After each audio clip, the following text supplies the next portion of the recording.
Hello mga kaibigan, mga kapatid, mga masigasig na sumusubaybay sa pagninilay na ito. Narito na naman ang inyong lingkod, Father Bob, isang paring Karmelita.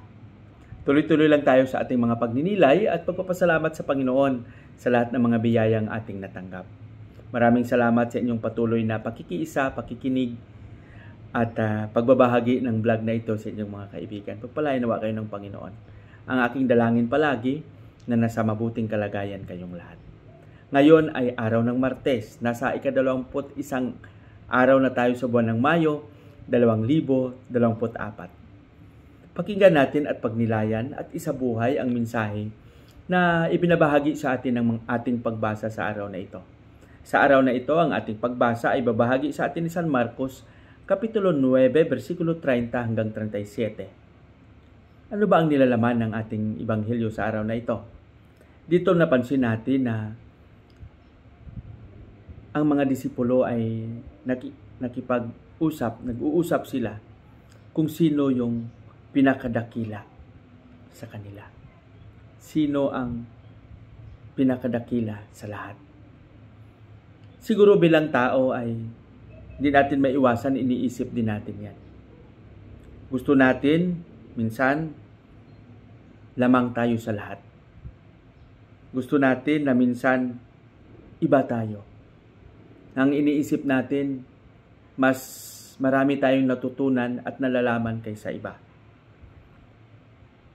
At minsan, ang iniisip lang din natin ay ang ating sarili.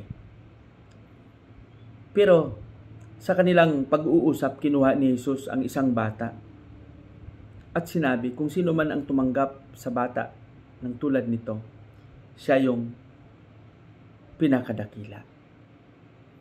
Bakit bata ang ginamit ni Jesus? Dahil sa totoo lang, dyan sa bata ang isang pag-uugali na mapakumbaba. Siguro yung pinakadakila ay yung taong marunong magpakumbaba. Alam niyo yung mga bata, ano lang ang sasabihin niyo, susundin nila yun. Kahit awayin mo yan, kinabukasan parang wala lang. Pag umiyak, madali lang pag-usapan. Ang mga bata, hindi marunong magsinungaling. Siguro sa simula, tinatago yung totoo, pero pag maganda yung pag-uusap, at pipilitin lang ng konti, sasabihin ka agad ng bata kung ano yung totoo. Kaya minsan nakakatuwa na tayo, minsan tumatanda na tayo, mataas na yung ating edad. Pero kunting bagay lang yung ating galit na pakatindi sa ating kapwa. Minsan may sinasabi pa tayo na hanggang mamatay ako, hindi ko ito makalimutan. Di ba? Parang napakatindi. Sana maging katulad tayo ng bata, ng kanilang pag-uugali. Na minsan may makita akong mga bata na nag-aaway dahil sa paglalaro. Napakatindi ng kanilang pag-aaway. Ngunit makalipas lang ng isang oras, kinabukasan, sila pa rin ang naglalaro. Di ba? Nakakatuwa. Hindi sila tumatanim ng galit. Gaya ng mga ginagawa natin na medyo may edad na. No? Yung kanilang pagka-inosente.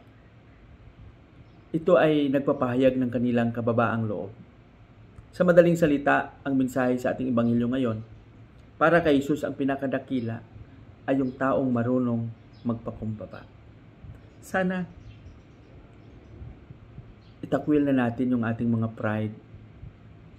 Tuturuan natin ang ating sarili na magpakumbaba. Makinig, manahimik minsan, magdasal, at sumunod sa kalooban ng Panginoon. Pagpalain nawa tayo ng Panginoon. Sa ating panalangin, Panginoong Hesus, turuan mo kaming magpakumbaba. Turuan mo kaming maging bukas ang aming puso't isipan. Amen.